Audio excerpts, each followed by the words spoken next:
অভিযোগ উঠেছে দেহ ব্যবসার সাথে জড়িত মমতাজ। কে এই মমতাজ, কি তার পরিচয়, কিভাবে একজন শিল্পী থেকে হলেন আওয়ামী লীগপন্থী এমপি?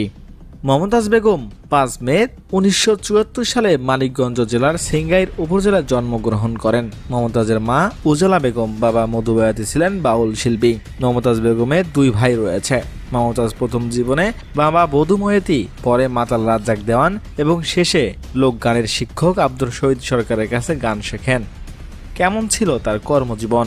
2 দশকের বেশি তার পেশাদারী সঙ্গীত জীবনে 700টিরও বেশি একক অ্যালবাম প্রকাশ পায়। লোকগানের শিক্ষক আব্দুর রশিদ সরকারের সাথে তার বিবাহ হয়। প্রথম জীবনে বাবা বধু ময়াতি, পরে মাতাল রাজ্জাক দেওয়ান এবং শেষে আব্দুর রশিদ সরকারের কাছে গান শেখেন তিনি।